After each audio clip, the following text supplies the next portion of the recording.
Gate ভাঙ্গা মেয়েদের হলের দিকে যাওয়া হয়েছে। মেয়েদেরকে বিভিন্ন আকার ইঙ্গিতে বিভিন্নভাবে উত্ত্যক্ত করা হয়েছে, বিভিন্নভাবে বিভিন্ন কিছু করা হয়েছে। বিভিন্ন সিসি ক্যামেরা ফুটেজ, বিভিন্ন শর্ট ক্লিপ অনলাইনে দেখা যাইতেছে, ভাইরাল হয়েছে। ড্যাফোডিল ইউনিভার্সিটির তারাও স্টুডেন্ট, আমরাও স্টুডেন্ট। তারা স্টুডেন্ট হয়ে হয়তো কোনো অসুবিধা হয়েছে, এই অসুবিধার কারণে তারা বাইরে এটার প্রভাব হইতে পারত। যদি সব মশার বিরুদ্ধে সুরক্ষা দিতে এলো বসুন্ধরা এক্সট্রিম অ্যারোসল, মশার বিরুদ্ধে এক্সট্রিম সুরক্ষা। কিছু হইতো তা বাইরে হইতে পারতো, স্টুডেন্টরা সমাধান করতে পারতো। এটা তো ভার্সিটির ভিতরে কিছু হওয়ার কথা ছিল না। একজন স্টুডেন্ট হয়ে ভার্সিটির এই ক্ষতি এগুলা কোনো স্টুডেন্ট করতে পারে না। তারা ড্যাফোডিল ইউনিভার্সিটি, তারা এত বড় ইউনিভার্সিটি, তারা এত আপার লেভেলের ইউনিভার্সিটি, তারা তাদের স্টুডেন্টদের কী ধরনের শিক্ষা দিতে আছে যে তারা অন্য ভার্সিটির এই অবস্থা করতেছে। ভার্সিটিতে এত স্টুডেন্ট পড়ালেখা করতেছে, যাদের বাপ মা অনেক কষ্ট করে এই জায়গায় টাকা দিতেছে, টাকা দিয়ে পড়ালেখা করাইতেছে।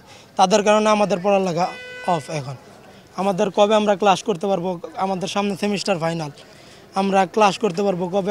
আমাদের সিটি চলতেছিল, অনেক সিটি চলতেছিল, অনেক অ্যাসাইনমেন্ট চলতেছিল, যেগুলো আমরা এখন আর দিতে পারতাছি না। কবে দিতে পারবো তারও কোনো গ্যারান্টি নেই।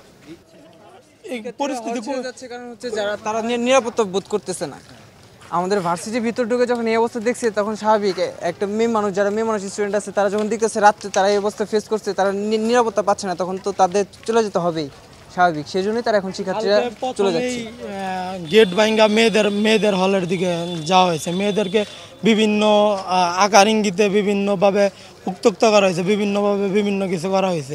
বিভিন্ন সিসি ক্যামেরা ফুটেজ, বিভিন্ন শর্ট ক্লিপ অনলাইনে দেখা যাইতেছে, ভাইরাল হয়েছে। মেয়েরা তো নিরাপদ না।